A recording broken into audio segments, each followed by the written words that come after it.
Hi, CSCW. It is my honor to present our paper, Understanding Cultural Influence on Perspectives Around Contact Tracing Strategies. With COVID-19, the world has experienced a major global health crisis. Many countries have used contact tracing to help contain the spread of the virus, since an estimated 30% of people with COVID-19 are asymptomatic.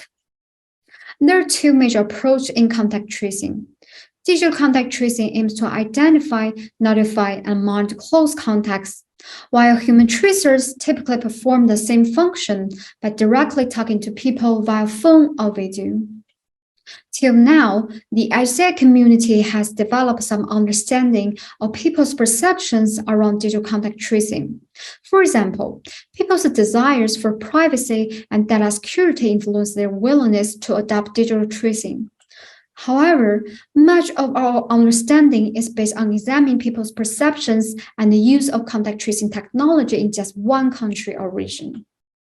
Previous HCS studies have shown that people perceive and use technology in different ways across cultures. In addition, as governmental strategy for addressing COVID-19 has largely moved from localized lockdowns to tracing people as they travel, people increasingly experience digital tracing strategies from different regions. Scholars have often applied Hofstede's cultural dimension to explore governments and people's responses to COVID-19 around the world. Hofstede's cultural dimension theory proposed 6 dimensions to examine cross-cultural differences. I will selectively introduce some dimensions relevant to our findings.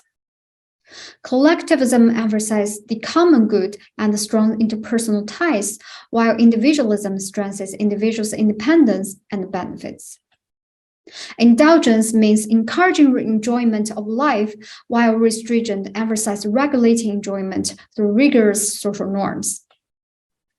However, HCI studies of contact tracing technology across cultures have mainly focused on collectivism versus individualism.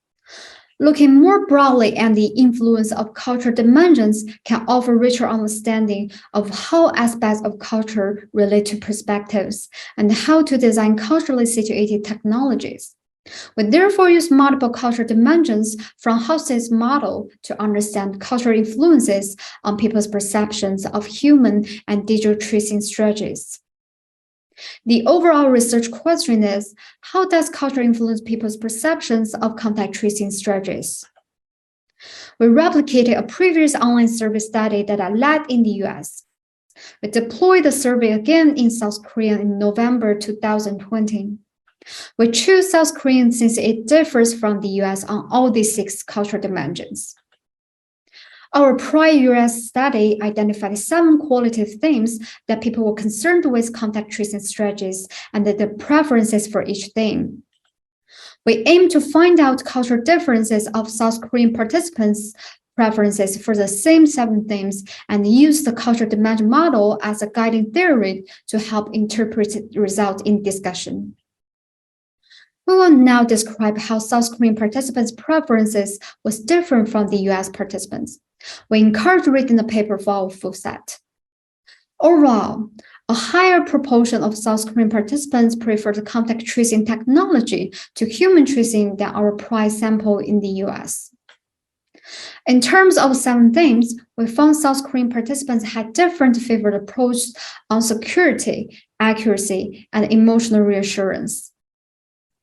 People in the US study perceived data security as human tracing's benefit, as they feel technology was more easily to be hacked and data could be accessed by tech companies which built the system. South Korean participants feel human tracers might be more likely to link information. South Korean participants questioned human tracers' ability to protect individuals' data, even though they often perceive human tracers as authority figures.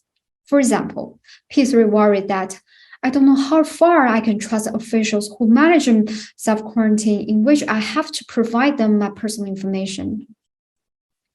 Participants perceived digital tracing to be more secure, feeling that people could not access data to link individuals' identifiable information. P133 said, Because personnel in charge, such as human tracers, do not check the personal information, the probability of linking individuals' sensitive information could be lower. Our prior studies suggest that US participants felt accuracy was a benefit of digital tracing because it could capture data automatically and passively, thus avoiding human errors. For South Korean participants in this study, perceptions around the accuracy were mainly influenced by the degree of individual agency perceived in each approach, leading them to perceive human tracing with higher accuracy. Though realizing some of digital tracing's advantages identified in the US study, South Korean participants perceived that human tracing to be more accurate because tracers' authority could hold people to be more accountable in the contact tracing process, such as contributing more detailed personal data. For example, P116 said, I have an obligation to share information with human tracers and to be careful not to harm myself, but also others. So I will share it faithfully with them. In contrast, South Korean participants feel people could unintentionally make mistakes and even ignore tasks in digital tracing when they are not monitored by human tracers. P61 felt that respondents can state false information if they feel at a disadvantage because anonymity is guaranteed. As for emotional reassurance, the US participants appreciated human tracers' ability to provide empathetic communication. However, South Korean participants prefer digital tracing over human tracing for its perceived less emotional pressure. Our studies surface different types of self-guilt during human tracing. For example, human tracers' authority could trigger their guilt around being unable to provide accurate data. P104 said, I would feel to remember things and answer sudden questions, and I feel guilty as if I made some big problems. Participants perceived that technology could enable people to digest or accept the shocking news about being positive cases or close contacts by themselves, removing any potential discomfort from being told the news by another person.